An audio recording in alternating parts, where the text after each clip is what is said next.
Hello everyone, welcome back to another session of Dark Souls PvP, and this time a little showcase tutorial thing on weapon switching. Now this is not move swapping, this is weapon switching, and not with the D-pad, I mean actually opening up your menu and switching weapons. Now this technique, it's not necessarily limited to switching just your weapons. You can do it with rings, armor pieces, so on and so forth. Really though, it's most practical with weapons in my opinion, and it's very useful actually, and not as hard as I initially expected. Now, I've seen other uploaders doing this, and I've fought against people who do this, and it's always seemed to me that it would be really hard to do, really difficult to do, and I was actually very surprised that it's not. Now, the issue with doing it is you need to know your distancing and when you can actually pull it off and when you can't. But surprisingly, a lot of people really give you the proper spacing that allows you to do it. So it's really not hard to do. I don't know. It just sort of surprised me that it's not very hard to do. So that's that. Now, for how you actually do it, there are a few ways you can do it. I personally started off just by switching just one of my weapons from a broadsword to a shotel, and that's how I got started in this. It's not anything too complicated sounding. It seems like it wouldn't be a big deal, and it's really not. So occasionally when I was fighting someone who was turtling, I would just switch off from the broadsword to a shotel. No big deal, right? I didn't think so at the time either. And then suddenly I was switching my weapons all over the place, and now this. So, how you actually do it, when you are in your menu, you can change the order of your weapons and items. I find it helpful, and I'm sure most of the other people who do this also do the same thing.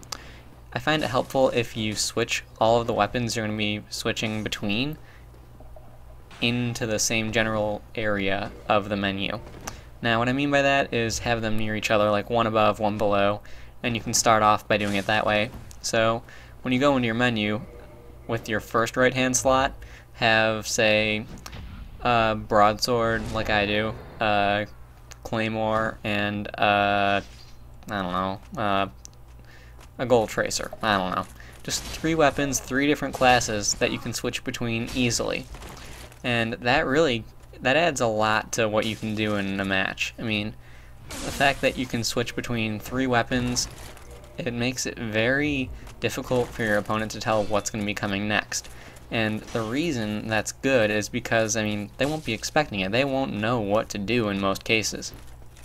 Now, I personally have in my first right-hand slot, I have a broadsword, I have an S-stock above it, a shotel below it, and I think later on I put a fury sword in there somewhere.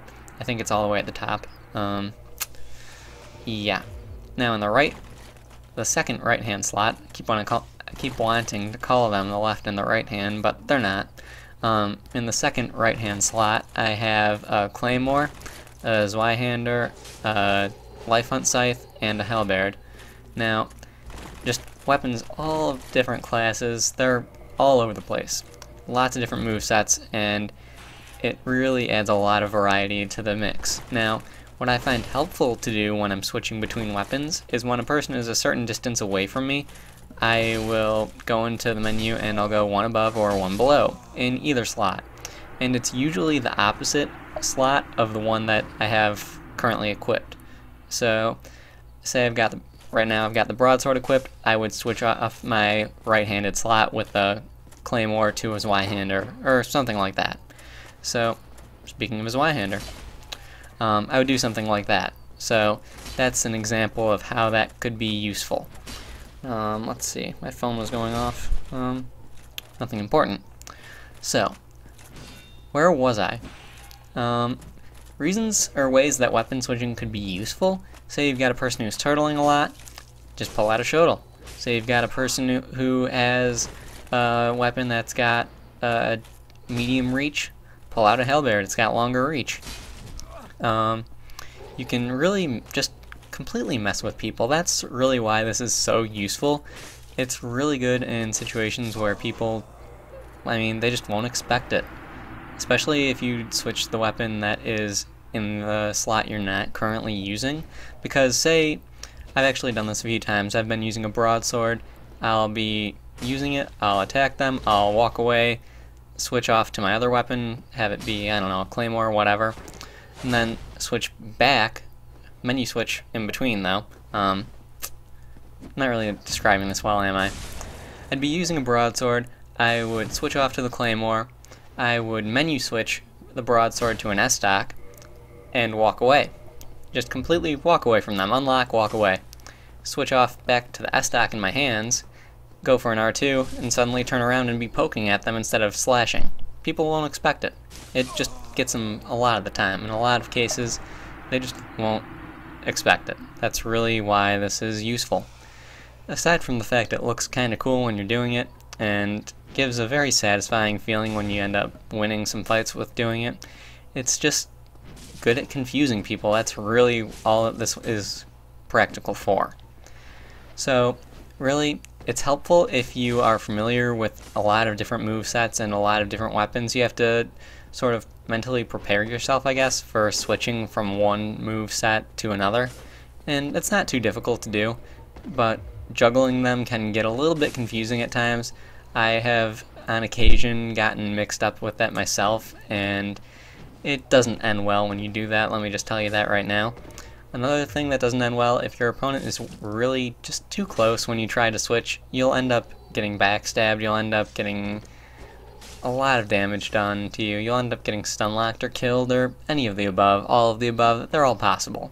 So you really want to stay out of the menu for... you really don't want to stay in the menu for a long time. Now, there are actually two ways to get out of the menu. I didn't know this until recently, actually.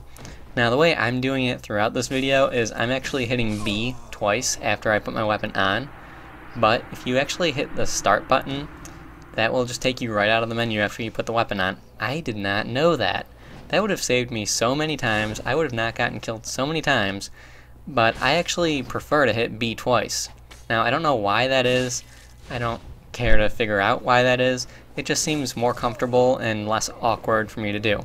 But but if you are able to hit start, doesn't bother you at all, then by all means go for it. It'll get you out of the menu faster and you can react faster to what's happening. Like right there, I would have been able to dodge sooner. That might have gotten me into trouble if I did, but you never know. Alright, so I have really actually been liking the Zweihander quite a bit recently, just because of things like that. Just hit someone once and then pancake them. I don't know. What was I trying to say then? You know? I don't know. You don't know?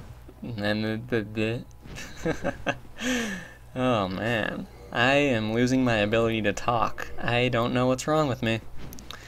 Alright, anyway. Oh, a life on scythe. Did I mention that I had that on earlier? I think I might have. But if you really want to just check out what weapons I've got, you can just pause it any of the times I'm switching and just sort of see a general setup for what I've got. Especially later on when I have the Fury Sword and the Murakumo in there. That's one that I didn't mention. I put the Murakumo in a little bit later on in, I think, one of the next few fights. It has to be one of the next few fights. There's only 4 left. Right here, I decided to get some matches in with Suicide Frog just because I hadn't fought him in a while, and because I wanted some more practice with this, and I figured he'd be good to fight against. And of course, he always is. So, I guess I was right about that. And right here, I got a little bit lucky in my first fight against him. I messed up my weapon switch and I didn't get hurt for it, so that was very lucky. And I actually mentioned that I was going to be working on doing this to him, and he actually started doing it a little bit later on in a few of the fights we had. So, that's kind of cool to see it happening from 2 sides of the screen. You can see what I'm doing, you can't see what he's doing, but you can tell he's doing it. So, I don't know, it's kind of cool. So I figured it would be a good idea to include these fights, and hopefully I'm right. And you know, what's a well, what is it between friends, right? No big deal. He gets back at me for it by killing me a couple of times before I get him again, and you know, they were really good fights, they always are, and I need to get a Battle of the Uploaders with him sometime soon. That'll probably be coming up when I get the chance, when I get back home. First, the next Battle of the Uploaders is going to be against FPS Snake, and then it's gonna, actually no, the next Battle of the Uploaders that I have is against Ferris DKS, that's already recorded. Then FPS Snake, then Suicide Frog, and then Dark Project Mayhem. That's the list of the Battle of the Uploaders. Hopefully everything works out and I don't have any more technology issues like I did with my last Battle of the Uploaders against Irishman N7. That was very annoying. And that was a very good roll backstab he got on me at the end. I didn't expect it, and right there you can see he's practicing his reverse rolls on me, and that's one thing I am just not good at. I mean, I can get them occasionally in PvE, but man, those reverse rolls, I just can't do them. And he gets a very nice reverse roll backstab on me in this fight, which I've got to give him that. I've got to give him that. It was a really good one. He got me good with it, but oh well, no big deal. So that was my little tutorial thingy on weapon switching. It's it's not really the most viable thing in all cases. It's fun to know how to do and can catch people off guard, and it's easy if you move your weapons around so that you've got a lot of different weapon classes in a general close area to each other. So once you get used to it, once you throw a little practice in there or do a little practice, or you know what I'm trying to say, I can't talk. Once you get a little practice in with it, then you'll be able to do it relatively well. Just start off with one or two at a time, switching from one weapon to another, and then suddenly, boom, you're switching all over the place like I am. Not necessarily that fast at it yet, but this just shows you don't need to be incredibly fast at navigating through the menu to be good at it, and to have it be viable. So this is the last fight, end of the video, so on and so forth. I hope you guys enjoyed. Please like, subscribe, and all that good stuff, and I'll see you next time.